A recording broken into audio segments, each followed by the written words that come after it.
저는 대한민국 정부 협상팀의 젊은 실무관입니다. 2025년 8월, 제 손에 한 장의 보고서가 놓였습니다. HD현대중공업, 미 해군 보급함 USNS 앨런 셰퍼드 정비 사업 수주. 관세 전쟁이 한창이던 시기였습니다. 트럼프 전 대통령이 돌아오며 한국 철강과 자동차에 고유 관세를 부과했고, 게다가 미국 기업의 대규모 투자를 요구하고 있었죠. 정부 안팎이 긴장으로 뒤덮여 있던 그때, 이 보고서는 새로운 가능성을 보여주었습니다. 며칠 뒤, 저는 울산으로 내려갔습니다. 9월 29일, 앨런 셰퍼드함이 울산항 연포부두로 입항한다는 소식 때문이었죠. 그날 새벽, 바다는 잔잔했지만 공기는 묘하게 팽팽했습니다. 안개 속에서 거대한 선체가 모습을 드러냈습니다. 길이 210m, 너비 32m. 회색빛 강철 덩어리가 천천히 부두로 다가왔습니다. 갑판 위로는 성조기와 미 해군 마크가 선명히 보였고, 그 옆에는 태극기가 바람을 가르며 펄럭이고 있었습니다. 저는 그 장면을 보며 숨이 막히는 듯한 압박을 느꼈습니다. 이건 단순한 군함의 정비가 아니다. 한국이 미국의 관세 압박을 정면으로 돌파하겠다는 선언이다. 울산 부두. 그곳은 더 이상 단순한 항구가 아니었습니다. 동맹의 시험대이자 경제 전쟁의 새로운 전장이 되었던 겁니다. 그리고 이제 저는 그날부터 시작된 이야기를 들려드리려 합니다. 관세라는 폭풍, 조선과 방산의 역습, 그리고 한미 협상의 반전까지.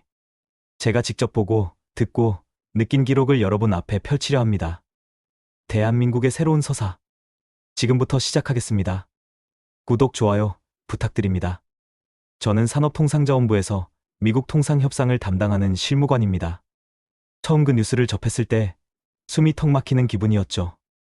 미국, 한국 철강자동차의 고유관세 부과. 짧은 헤드라인이었지만 그 파장은 상상 이상이었습니다. 언론은 곧바로 한국 경제의 목줄을 죄는 칼날이라고 표현했습니다. 말이 과장이 아니었습니다. 우리 수출의 상당 부분이 철강과 자동차였고, 그 주력 품목에 직접 칼을 겨눈 셈이었으니까요. 관세율은 기존보다 훨씬 높았고, 단순히 몇 퍼센트의 문제가 아니었습니다. 미국이 이렇게까지 강경하게 나올 줄은 솔직히 몰랐습니다. 회의실에 들어서자 이미 공기는 무겁게 가라앉아 있었습니다. 재계 인사들과 정부 관계자들이 모여 있었는데 모두 얼굴이 굳어 있었습니다. 처음 말을 꺼낸 건 한 대기업 임원이었습니다.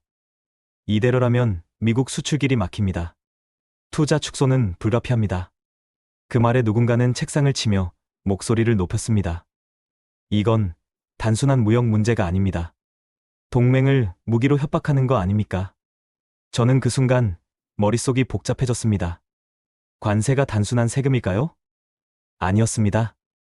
미국이 원하는 건 돈 몇 푼이 아니라 한국을 압박해서 자신들의 이익을 끌어내려는 전략이었죠. 트럼프 전 대통령 시절부터 이어져 온 미국 우선주의는 여전히 유효했습니다. 그들은 관세를 통해 한국 기업의 발을 묶고 동시에 한국의 투자를 미국으로 끌어들이려는 것이었습니다. 관세는 단순한 세금이 아니었다. 동맹을 겨눈 무기였다. 이 말이 바로 당시 저의 생각을 가장 잘 대변합니다. 회의가 이어지는 동안 여러 아이디어가 나왔습니다. 세계무역기구에 제소하자. 유럽이나 동남아 시장으로 다변화해야 한다. 하지만 다들 알았습니다. 그런 대안으로는 당장 눈앞에 폭풍을 막기 어렵다는 것을요. 제가 회의록을 정리하며 가장 크게 느낀 건 이것이었습니다. 우리가 지금 직면한 것은 단순한 관세 전쟁이 아니라 동맹을 무기 삼아 한국을 시험하려는 미국의 압박이라는 점이었습니다. 그리고 이 위기를 돌파할 방법은 기존의 틀 안에서는 절대 나오지 않을 거라는 것도요. 그날 밤 사무실에 홀로 남아 불 꺼진 창밖을 보며 저는 이런 생각을 했습니다. 우리가 가진 무기는 무엇일까? 미국이 필요로 하면서도 동시에 한국만이 제공할 수 있는 것. 그게 있다면 관세의 칼날을 꺾을 수 있을 텐데. 그 질문은 머릿속을 떠나지 않았습니다. 그리고 며칠 뒤 울산 앞바다에 거대한 미 해군 함정이 들어오면서 저는 그 답을 어렴풋이 보기 시작했습니다. 관세부가 발표가 있던 바로 다음 주 서울 세종로 정부청사 상황실은 연일 불이 꺼지지 않았습니다. 저 역시 집에는 거의 들어가지 못했습니다. 책상 위에는 수출 피해 예상치, 기업별 손실 보고서, 미국의 추가 요구 가능성을 분석한 문건들이 수북이 쌓여 있었죠. 언론은 연일 자극적인 헤드라인을 쏟아냈습니다. 한국 수출, 초비상. 자동차 업계, 생존 걸린 벼랑 끝. 저는 그런 기사를 보며 씁쓸했습니다.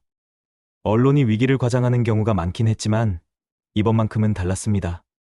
실제로 철강업계는 생산 조정을 논의하고 있었고 자동차 수출선은 이미 가격 경쟁력에서 밀릴 위기에 처했으니까요. 회의실 안에서는 날선 말들이 오갔습니다. 한 자동차 기업 관계자는 목소리를 낮추며 저에게 속삭였습니다. 실무관님, 미국이 원하는 건 결국 투자인 것 같지 않습니까? 우리더러 공장 지어라, 일자리 만들어라, 그거 아니겠어요? 저는 대답을 못했습니다. 이미 알고 있던 사실이었거든요. 미국의 경제적 압박의 본질은 바로 그것이었습니다. 관세를 무기로 한국 기업을 미국 땅으로 끌어들이는 전략, 그게 그들의 목적이었죠. 재계의 분위기는 암울했습니다. 어느 그룹 임원은 이러다가는 글로벌 공급망에서 밀려나겠다며 얼굴을 감싸주었습니다. 정부 안에서도 의견은 갈렸습니다. 강경 대응을 주장하는 쪽은 맞대응 관세를 검토해야 한다고 했지만 또 다른 쪽은 현실적으로 미국을 상대로 맞대응은 불가능하다고 말했습니다. 저는 그 사이에서 조율을 맡았지만 솔직히 속으로는 점점 막막함이 커져만 갔습니다. 그 와중에 저를 가장 괴롭힌 건 협상팀이 미국 측과 통화할 때마다 들려오는 말이었습니다. 한국은 안보에서 미국에 의존하지 않습니까? 동맹이면 책임도 나눠져야죠. 그 말 속에 숨어 있는 뉘앙스를 저는 누구보다 뚜렷하게 느꼈습니다. 관세는 단순히 경제적 부담을 주는 세금이 아니었습니다. 그것은 동맹을 겨누는 무기였고 동시에 한국의 국방 의존도를 지렛대로 삼은 협박이었죠. 밤마다 돌아오는 길, 저는 늘 같은 질문을 했습니다. 이대로 무너지면 안 된다. 그런데 어떻게 막을 수 있지? 머릿속에 답이 없는 방정식만 맴돌았습니다.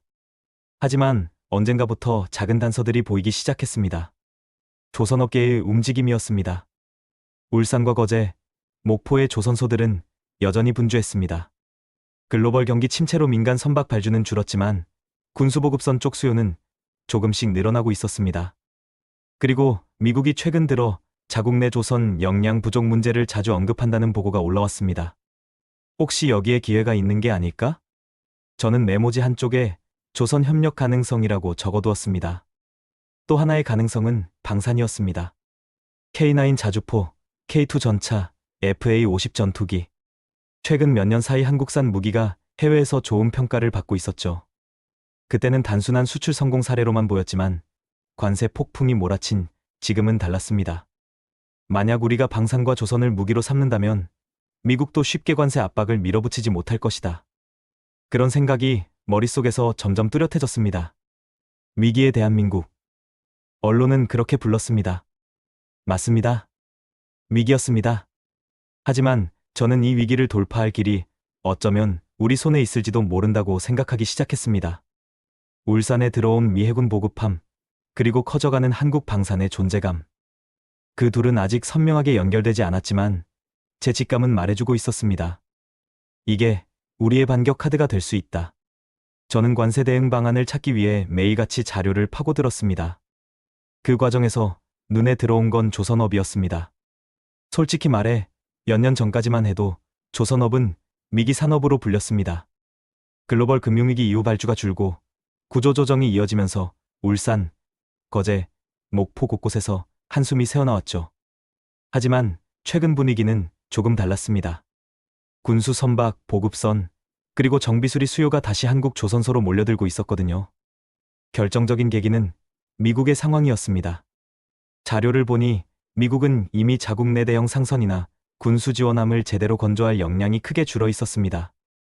냉전 시절만 해도 강력한 조선 능력을 보유했지만 민간 조선 시장에서 경쟁력을 잃은 뒤 점점 힘을 잃었죠. 결국 동맹국에 의존할 수밖에 없는 상황이었는데 그 대안 중 가장 눈에 띄는 곳이 바로 한국이었습니다. 며칠 뒤 정부 차원에서 열린 비공개 회의에서 방위사업청장이 이렇게 말했습니다. 한미조선 협력의 필요성이 점점 커지고 있습니다. 규제 해소 논의도 진행 중입니다. 그 순간 저는 가슴이 철렁 내려앉았습니다. 이건 단순한 산업 문제가 아니었습니다. 미국이 스스로 필요로 하는 영역이 있었고 우리가 제공할 수 있는 해답이 존재한다는 뜻이었죠. 울산의 현장을 직접 찾은 건 그 직후였습니다. HD현대 및 포조선의 부두에 들어서자 용접 불꽃이 사방에서 튀고 엔진 소리가 요란하게 울려 퍼졌습니다. 저는 안전모를 눌렀으며 현장 책임자에게 물었습니다. 만약 미 해군 함정이 여기 들어온다면 정비가 가능합니까? 그는 미소를 지으며 고개를 끄덕였습니다. 가능합니다. 다만 미국이 마음을 열어야겠죠. 그 말은 사실상 답이었습니다. 며칠 뒤 울산 앞바다에 거대한 미 해군 보급함이 들어왔을 때 저는 그 장면을 단순한 군사적 정비가 아니라 하나의 신호로 받아들였습니다. 이제 판이 달라지고 있다. 그 순간 머릿속에서 점들이 하나둘 선으로 이어졌습니다. 관세 압박에 끌려다니는 게 아니라 우리가 가진 조선 역량을 카드로 활용한다면 협상 구도를 바꿀 수 있다는 확신이 생겼습니다. 물론 회의실에 돌아가 이런 주장을 꺼내자 반대도 많았습니다. 조선 협력으로 관세가 줄겠습니까? 미국이 그렇게 코락코락할까요? 한 장관급 인사는 냉소적으로 말했습니다. 그들은 언제든 조건을 바꿀 수 있어요. 쉽게 믿지 맙시다. 저는 고개를 끄덕였지만 마음속에서는 달랐습니다. 맞습니다. 미국은 믿기 어렵습니다. 그러나 현실적으로 그들도 한국의 조선소 없이는 답이 없었습니다. 동맹을 무기로 협박하던 그들이 정작 조선 분야에서는 우리에게 기대야 하는 모순. 바로 거기에 돌파구가 있었습니다. 저는 회의가 끝난 뒤 메모지에 이렇게 적었습니다. 관세의 폭풍, 조선으로 막는다. 그날 밤 울산 부두의 거대한 크레인이 불빛 속에서 움직이는 장면이 자꾸 눈앞에 떠올랐습니다. 마치 한국이 새로운 무기를 손에 쥐고 있는 듯한 모습이었죠. 그리고 저는 직감했습니다. 숨은 길은 여기에 있다. 조선 협력이야말로 우리가 역습을 시작할 첫 카드다. 울산 앞바다에 들어온 미 해군 보급함을 처음 본 순간 저는 숨을 삼켰습니다. 거대한 회색 선체가 천천히 부두에 접어날 때 그 광경은 단순한 군함 입항이 아니었습니다. 성조기와 태극기가 나란히 펄럭이는 장면은 이곳이 이제 단순한 항구가 아니라 동맹의 시험대가 되었음을 말해주고 있었죠. 저는 현장에 배치된 정부 대표단의 일원으로 그 자리에 있었습니다. 선박에서 내린 미군 장교들이 울산 HD현대 및 포조선 관계자들과 악수를 나누는 모습을 지켜보며 속으로 이렇게 생각했습니다. 이건 시작이다. 단순히 함정을 수리하러 들어온 게 아니라 미국이 우리 손을 빌리기 시작한 첫 신호다. 엔지니어들의 움직임은 숨가빴습니다. 용접 불꽃이 날리고 두꺼운 강철판 위에서 망치 소리가 메아리쳤습니다. 한국 기술자들은 익숙하면서도 자신감 있는 손놀림으로 함정을 둘러보았습니다.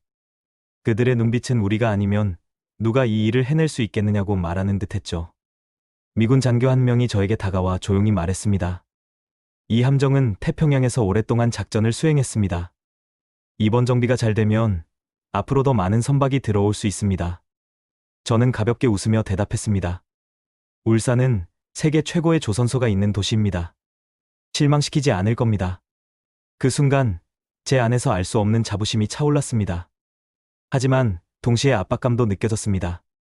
만약 이번 정비 과정에서 문제가 생긴다면 모든 계획이 수포로 돌아갈 수 있었습니다. 이것은 단순한 산업 계약이 아니라 동맹의 신뢰를 시험하는 무대였으니까요. 며칠 동안 울산 조선소는 사실상 전시 상황과 다름없었습니다. 한국 기술자들은 24시간 교대로 투입됐고 미국 측은 세세한 점검 기준을 내세웠습니다.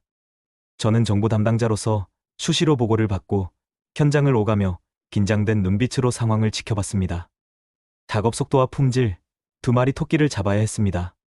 한밤중에 부두 위를 걷다가 거대한 함체 옆에 서 있는 자신을 발견했을 때 저는 이상한 감정에 사로잡혔습니다. 얼마 전까지만 해도 미국은 관세라는 칼날로 우리를 옥죄던 상대였습니다. 그런데 지금은 그들이 한국 기술력에 의존하고 있었습니다. 상황은 분명 바뀌고 있었습니다. 정비가 마무리되어 갈 무렵 미군 장교가 다시 제게 다가와 고개를 끄덕였습니다. 훌륭합니다. 기대 이상입니다. 앞으로 더 긴밀히 협력할 수 있겠군요. 그 말은 협상장에서 들을 수 있는 어떤 발언보다 무게감 있게 다가왔습니다. 저는 속으로 되뇌었습니다. 그래, 이게 바로 우리가 찾던 길이다. 울산은 이제 단순한 항구가 아니라 동맹을 시험하는 최전선이다. 부두에 서서 밤하늘을 올려다보던 그 순간 저는 확신했습니다.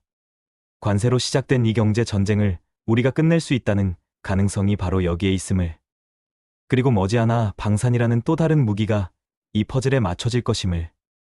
울산에서 미 해군 보급함 정비가 마무리될 즈음 또 하나의 카드가 제 눈앞에 선명하게 드러났습니다.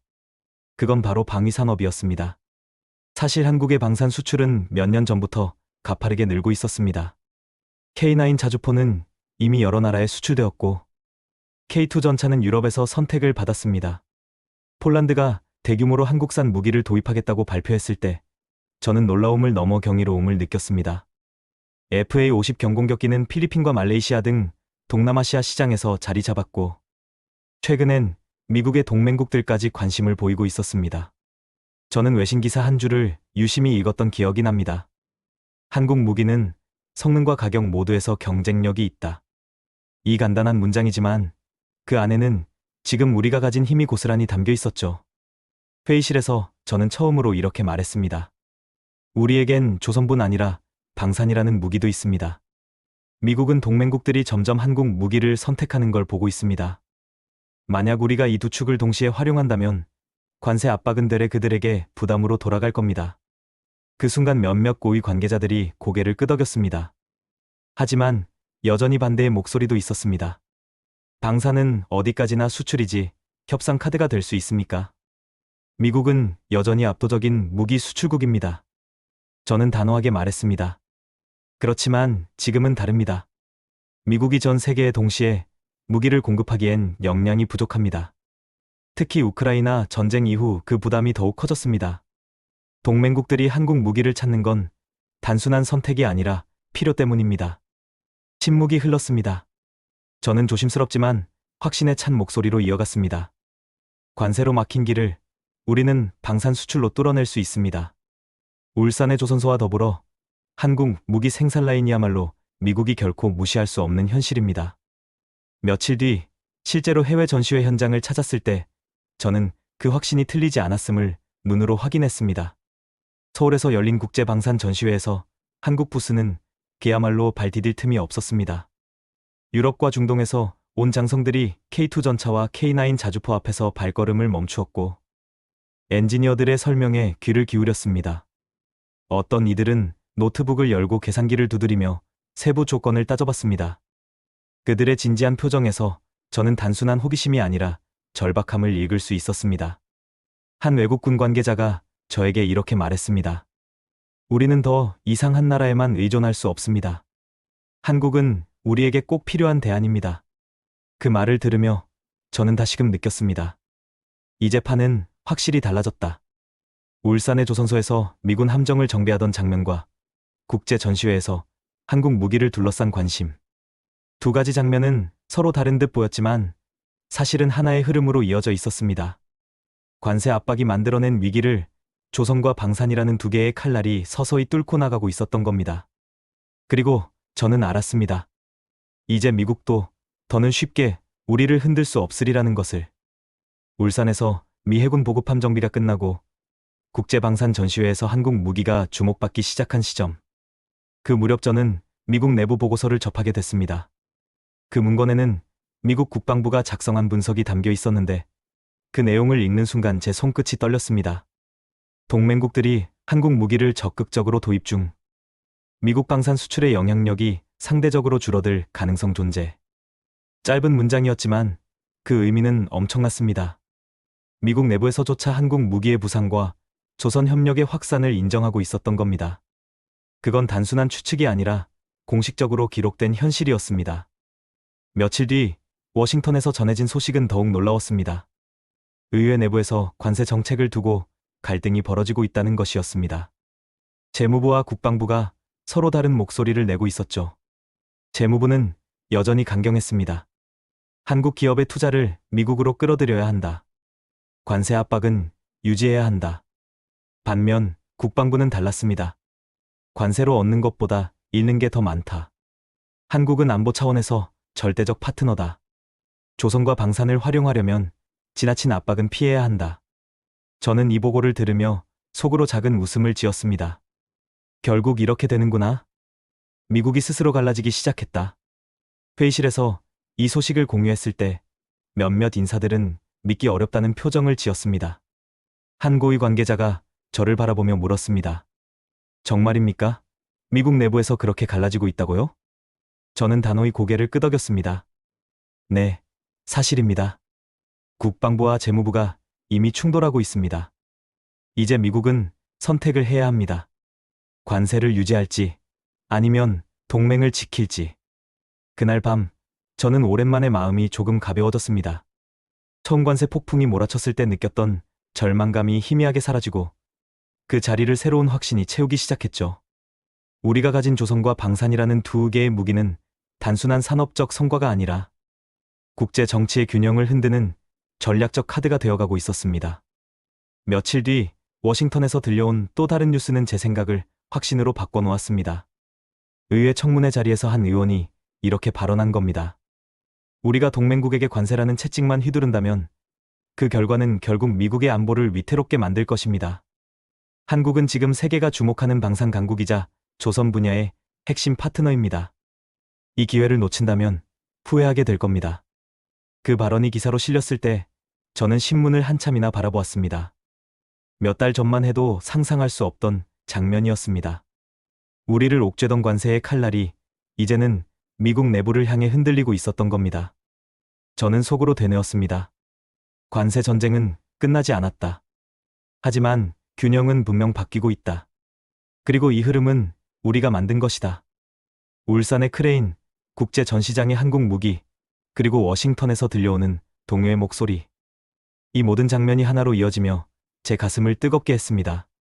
우리는 흔들렸지만 무너지지 않았습니다. 이제는 우리가 흔드는 차례였습니다.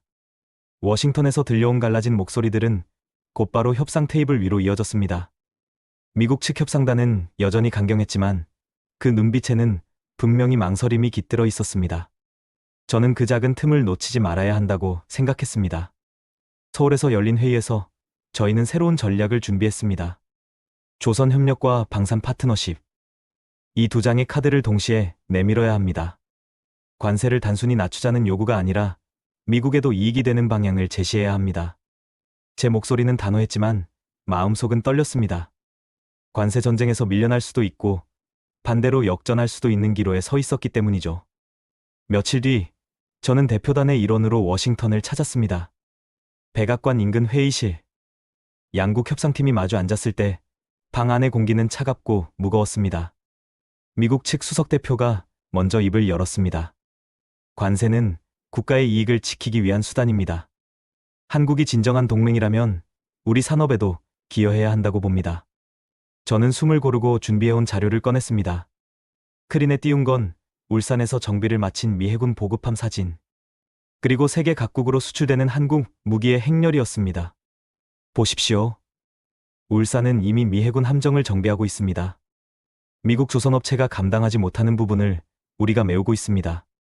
그리고 이 무기들, 한국은 동맹국들에게 신뢰할 수 있는 방산 파트너가 되고 있습니다. 이것이 바로 미국이 얻는 이익 아닙니까? 순간 방 안이 조용해졌습니다. 미국 측 대표들은 사진을 바라보며 짧게 속삭였고 그들의 표정은 미묘하게 흔들렸습니다. 그때 저는 직감했습니다. 먹혔다. 적어도 우리의 논리가 단순한 변명이 아님을 그들도 느낀 거다. 하지만 미국 대표는 쉽게 물러서지 않았습니다. 좋습니다. 하지만 관세 문제는 단순히 안보 차원이 아닙니다. 미국의 일자리, 미국의 산업이 걸려 있습니다. 저는 눈을 똑바로 바라보며 답했습니다. 그렇다면 선택하십시오. 동맹의 안보와 세계 시장에서의 영향력을 잃을 것인지, 아니면 서로 이익을 공유하며 미래를 함께할 것인지. 방 안의 공기는 팽팽했습니다. 서류를 뒤적이는 손길, 짧게 기침을 내뱉는 소리, 그리고 침묵 속에 부딪히는 시선들. 그 순간 저는 깨달았습니다. 이 자리는 단순히 관세 협상이 아니었습니다. 앞으로의 한미 동맹이 어떤 방향으로 갈지를 결정짓는 교차로였던 겁니다. 회의가 끝나갈 무렵 미국 측에서 처음으로 달라진 말이 나왔습니다. 우리는 관세를 다시 검토할 수 있습니다. 하지만 그 대가가 필요합니다. 조선 협력 확대, 방산 파트너십 강화. 한국이 얼마나 진정성을 보여줄지 지켜보겠습니다. 그 말을 듣는 순간 제 가슴이 벅차오르면서도 동시에 긴장이 몰려왔습니다. 관세를 재검토하겠다는 말은 분명 선거였지만 그것은 곧 새로운 시험이기도 했습니다. 우리가 보여줄 수 있는 카드가 얼마나 강력한지 이제 증명해야 했으니까요. 호텔 방으로 돌아온 뒤 저는 창밖을 바라보며 오래도록 서 있었습니다. 워싱턴의 불빛은 차갑게 반짝였지만 제 눈앞에는 울산의 크레인이 떠올랐습니다. 그리고 각국 군인들이 몰려들던 전시장의 장면이 겹쳐졌습니다. 우리에겐 두 개의 칼이 있다. 조선과 방산. 그걸 휘두를 차례는 지금이다. 협상은 끝난 것이 아니었습니다. 하지만 분명 균형은 바뀌고 있었습니다. 이제는 우리가 선택을 강요할 차례였습니다. 울산의 바다는 여전히 거칠었습니다. 하지만 그 파도 위로 거대한 회색 함정이 힘차게 부두를 떠나고 있었습니다. 며칠 전까지만 해도 거대한 철의 덩어리였던 미 해군 보급함은 이제 정비를 마치고 다시 태평양으로 향하고 있었죠. 저는 부두 끝에서 그 장면을 지켜보았습니다. 엔지니어들이 손을 흔들었고 성조기와 태극기가 동시에 바람에 펄럭였습니다. 순간 가슴 깊은 곳에서 뜨거운 무언가가 치밀어 올랐습니다. 이 부두는 단순히 함정을 정비한 곳이 아니다. 한미동맹의 새로운 상징이 여기서 만들어진 거다. 며칠 전 워싱턴에서 들었던 그들의 말이 머릿속을 스쳤습니다. 관세를 다시 검토하겠다. 대신 조선 협력과 방산 파트너십을 더 강화해야 한다. 협상 테이블에서 나온 그 한마디는 단순한 타협이 아니었습니다. 이제는 우리가 더 이상 수세가 아니라는 신호였죠. 서울로 돌아온 뒤 다시 바쁜 나날이 이어졌습니다. 국제방산 전시회에서 한국 부수는 발 디딜 틈 없이 붐볐습니다. 각국 장성들과 정부 대표들이 몰려와 K2 전차를 만져보고 K9 자주포 모형을 유심히 살피며 질문을 쏟아냈습니다. FA-50 전투기 앞에는 긴 줄이 늘어섰습니다.